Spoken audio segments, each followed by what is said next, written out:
la survie, elle est de 100%. Donc c'est pour cela qu'il faut faire le dépistage. Le diagnostic tardif, malheureusement, dans notre pays, comme on l'a vu sur le registre du cancer de Rabat, il est diagnostiqué à des stades 3 et 4. Donc, c'est des cancers qui sont relativement tardifs. 30% de cancers sont stade 4, donc métastatique, et la survie, donc, elle dépend, bien sûr, du stade de diagnostic. Je rappelle l'histoire naturelle de l'évolution du cancer. D'abord, l'hyperplasie épithéliale typique puis atypique. Par la suite, un cancer in situ qui peut dégénérer en cancer infiltrant. Par la suite, une des métastases qui sont la cause la plus souvent retrouvée de décès. L'histoire naturelle, bien sûr, d'un cancer, lorsqu'il est détecté cliniquement, généralement, il fait pratiquement 10 à la puissance 9 cellules cancéreuses. Elle évolue depuis 10 ans. En général, c'est un cancer qui a évolué depuis 10 ans. Donc il passe par deux phases. La phase infraclinique où il est indétectable, puis la phase clinique au bout de 5 ans où on peut le dépister. Alors cette phase où on peut le dépister, ici, entre 5 et 10 ans, c'est là où il faut bien sûr retrouver le cancer avant qu'il soit patent cliniquement, avant qu'on retrouve la boule dans le sein, avant qu'on retrouve les métastases par la suite. Et donc c'est là où il faut agir. Donc, les impératifs du dépistage, on ne peut pas faire le dépistage n'importe quand, n'importe comment. D'abord, il faut une implication de tous les gens intervenants, en particulier les médecins généralistes, les gynécologues, les médecins de travail, les radiologues, la société civile, parce qu'il faut informer les gens de l'intérêt, il faut faire adhérer les gens et faire participer les gens dans le dépistage. Bien sûr, il faut une coordination entre les institutions, les gens qui demandent l'examen, les gens qui font l'examen, les gens qui interprètent l'examen, et bien sûr, l'interprétation doit être faite par deux lecteurs différents pour ne pas passer à côté de cancers qui sont infracliniques et qui sont malheureusement mal diagnostiqués. La mammographie est le test de choix. C'est un examen qui est très fiable, avec une sensibilité et une spécificité de plus de 90%. Donc ça reste l'examen de choix pour faire le dépistage. Donc, lorsqu'on détecte un cancer à un stade préclinique, le traitement est plus efficace, il est moins lourd, il y a une amélioration indéniable de la qualité de vie et une baisse de la mortalité par cancer à long terme. Alors, la population à dépister, c'est bien sûr celle qui est la plus sujette à un cancer. Et on admet actuellement qu'elle est entre l'âge de 50 ans jusqu'à l'âge de 70 ans, 75 ans, à peu près 70 ans. Donc ça dépend bien sûr de l'espérance de vie, parce qu'au-delà de l'espérance de vie, ça ne sert à rien de dépister, puisque sur le plan économique, ça ne rapporte rien du tout. Alors les outils, voilà, les programmes de dépistage qui ont été réalisés en Suède déjà en 1970, en France en 1989. Et c'est une mammographie qui est faite régulièrement tous les 2 ans. C'est un acte qui est gratuit, pris en charge par la Sécu. On réalise toujours 2 clichés par sein, un face et un oblique ou un latéral. 2 lectures en aveugle, donc 2 médecins qui vont lire la mammographie. Et bien sûr, il faut une accréditation et un matériel, et surtout la présence de microcalcifications, en particulier en bâtonnet, et qui sont classées le GAL 5 ou 4, donc qui sont relativement donc évocatrices de lésions cancéreuses.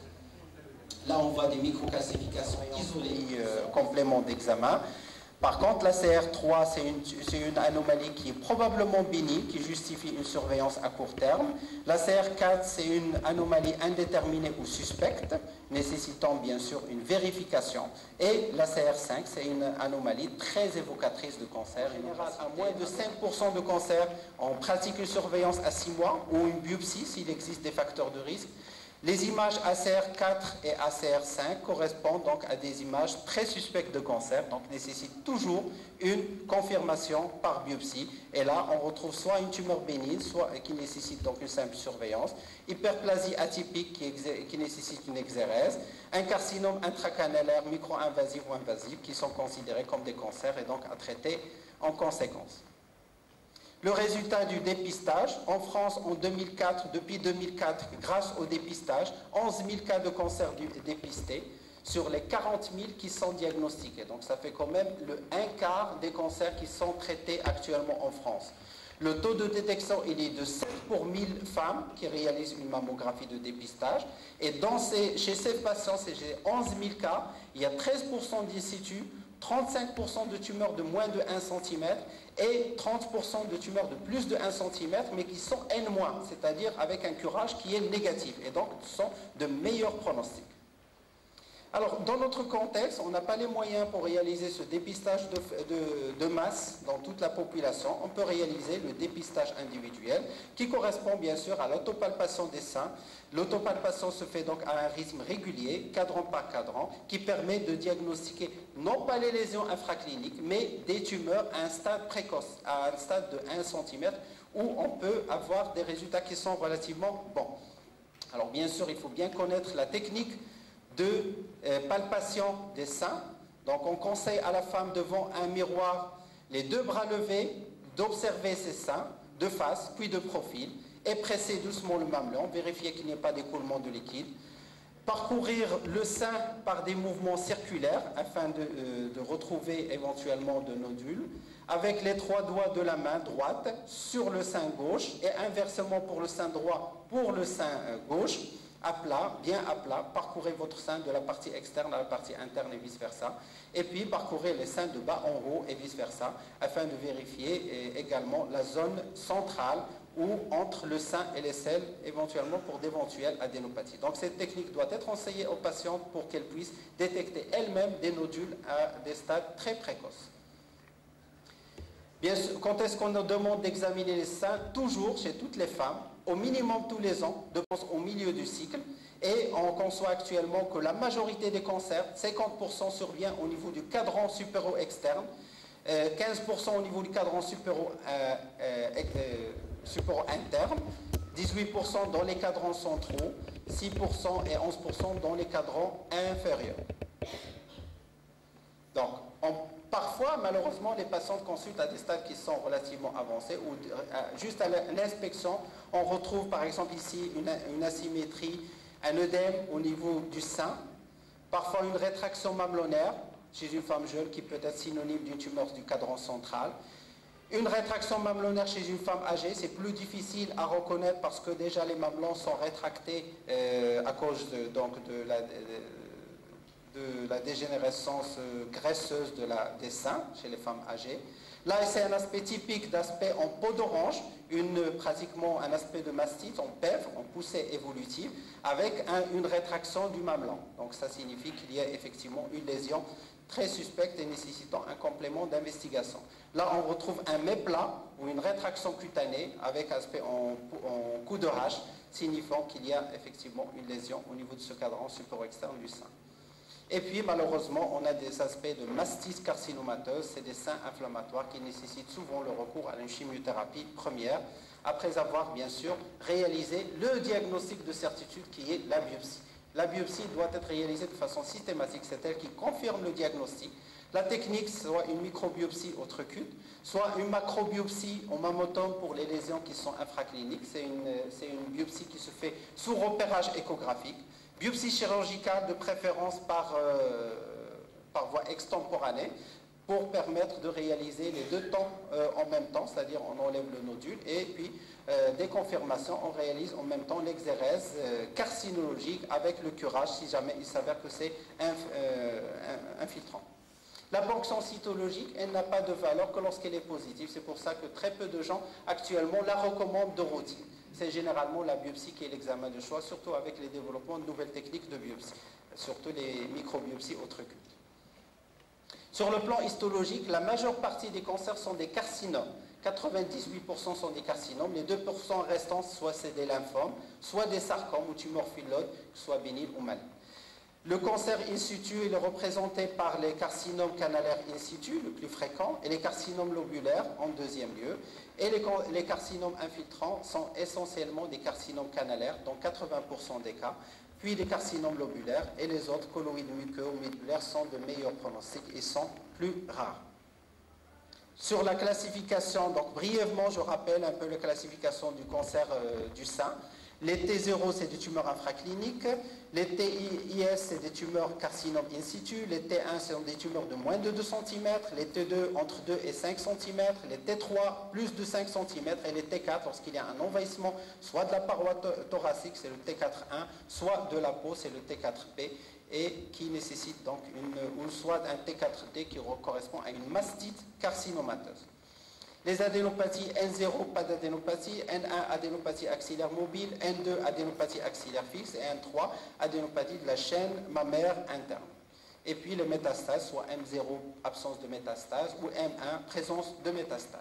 Le bilan d'extension, bien sûr, loco-régional, c'est la mammographie, qui est l'examen de choix, mais on peut s'aider d'autres investigations, en particulier l'IRM, lorsque on est en présence de seins chez une femme jeune qui sont denses, difficiles donc à explorer par l'écho ou par la mammographie, ou en cas de multifocalité, de suspicion de multifocalité qui pourrait contre-indiquer un traitement conservateur. On ne pourrait pas réaliser un traitement conservateur si on a souvent bilatéraux. L'IRM permet de visualiser d'autres lésions sur le sein contralatéral. Le bilan d'extension générale, en pratique, on réalise une radio-poumon, échographie abdominale, bien sûr lorsqu'on a un cancer qui est infiltrant, la scintigraphie osseuse pour les tumeurs de plus de 3 cm lorsqu'il y a des ganglions qui sont envahis cliniquement, et puis le reste des examens en fonction bien sûr du signe clinique. Bien sûr, actuellement la mode c'est le TEP scan, le PET scan, qui est réalisé donc parfois à tort et à travers, mais qui n'a pas encore obtenu son AMM pour une indication comme bilan d'extension de premier métastatique, et donc qui nécessite un traitement adjuvant, afin d'établir également des stratégies thérapeutiques et de surveillance adaptées. Alors les facteurs pronostics les plus souvent retenus sont l'âge. Moins de 35 ans, c'est un facteur de mauvais pronostic. La taille de la tumeur, dès qu'elle dépasse 2 cm, elle indique une chimiothérapie. Bien sûr, le type histologique, le carcinome canalaire ainsi que le lobulaire sont de plus mauvais pronostics que les carcinomes médulaires ou les carcinomes colloïdes muqueux. Le statut ganglionnaire, dès qu'il y a un envahissement ganglionnaire, c'est une maladie qui est de plus mauvais pronostic. Le grading SBR, on a 3 grades SBR, le Scarf, Bloom et Richardson. Le grade 1 est de meilleur pronostic, le grade 2 est de pronostic intermédiaire et le grade 3 est de plus mauvais pronostic. Il y a les récepteurs hormonaux également qui sont aussi bien des facteurs pronostiques que des facteurs prédictifs thérapeutiques, puisque lorsque les récepteurs hormonaux sont positifs, il y a une utilité de traiter par l'hormonothérapie. Alors, sur le plan stratégie thérapeutique, on ne va pas jamais insister sur l'intérêt d'une concertation pluridisciplinaire. C'est une stratégie qui implique chirurgien, radiologue, anatomopathologiste, anesthésiste réanimateur, oncologue, radiothérapeute, généticien parfois, psychologue bien sûr pour l'annonce du diagnostic, et les infirmières dans tout ce qui va aussi bien pour le traitement que pour l'accompagnement post-thérapeutique. Les armes thérapeutiques, bien sûr, on a les traitements locaux-régionaux qui sont la chirurgie et la radiothérapie, et les traitements généraux qui sont l'hormonothérapie, les cytostatiques, la chimiothérapie anticancéreuse ou les thérapies ciblées, ou et bien sûr les traitements non spécifiques comme le traitement de la douleur et d'accompagnement. Le traitement loco-régional, la chirurgie, actuellement on privilégie le traitement loco-régional conservateur. Et il y a pratiquement en France actuellement moins de 30% de mastectomies qui sont réalisées dans le cancer du sein. Tout ça c'est lié bien sûr au diagnostic précoce parce qu'elle s'adresse que aux tumeurs de moins de 3 cm, pas plus de 3 cm bien sûr. Bon, ça c'est les contre-indications effectivement. Tumeurs de plus de 3 cm. Les tumeurs des cadrans central ou juxtamamellonnaires sont actuellement une contre-indication relative parce qu'on y revient, on va voir tout à l'heure pourquoi. Les tumeurs plurifocales, c'est une contre-indication en chirurgie conservatrice. Les tumeurs en poussée évolutive, donc ça relève plutôt au traitement chimiothérapique et une mastectomie par la suite. Les récidives sont une contre-indication de traitement conservateur, ils nécessitent une mastectomie complémentaire. Et puis les tumeurs avec une mutation génétique, puisqu'il y a un risque effectivement de multilocalité, et donc il vaut mieux faire une mastectomie totale. La radiothérapie est les compléments systématiques de la chirurgie conservatrice et en cas de mastectomie pour des facteurs de très mauvais pronostic. Les traitements systémiques, on va y revenir tout à l'heure, chimiothérapie, hormonothérapie et traitements adjuvants. Alors, pour les cancers infracliniques, La mammographie donc, a permis d'augmenter la fréquence de ces cancers et se situe aux alentours de 30% en France. Ils sont de meilleurs pronostics, ils relèvent souvent d'un traitement conservateur, en particulier donc, les carcinomes canalaires in situ, surtout lorsqu'ils sont inférieurs à 2 cm. Et on retrouve également des carcinomes micro-invasifs qui nécessitent un complément de curage axillaire ou parfois de techniques de ganglion sentinelle. Pour les cancers non opérables d'emblée, soit c'est des tumeurs localement avancées, pour lesquels donc, ils ne sont pas opérables, soit c'est des cancers inflammatoires ou ils présentent des métastases inaugurales. Il faut savoir que les métastases inaugurales, même s'ils sont présentes, n'est pas synonyme de mort, parce qu'on retrouve chez ces patients des taux de survie qui peuvent, des patientes survivantes qui peuvent aller jusqu'à 10 ans et donc qui nécessitent des soins et d'une surveillance et des traitements. Alors la mortalité par cancer du sein, elle a chuté en France. On voit que c'est très important pour les tumeurs localisées T1, N0, M0, la survie elle est de 98%. Par contre, pour les T2, T3, toujours N0, M0, elle passe à 87%. Et dès qu'il y a un envahissement ganglionnaire, elle est de 77% à 5 ans. Et pour les T4, elle chute à 55%. Pour les cas métastatiques, elle est de l'ordre de 20%. Donc ça souligne bien sûr l'intérêt d'un diagnostic précoce. Ce schéma permet d'illustrer une chose très importante. On voit que l'incidence en France, ça c'est les taux d'incidence et de mortalité, on voit que depuis les années 1980, il y a une augmentation régulière de l'incidence de l'ordre de 2,4%. Par contre, si on voit la courbe de mortalité,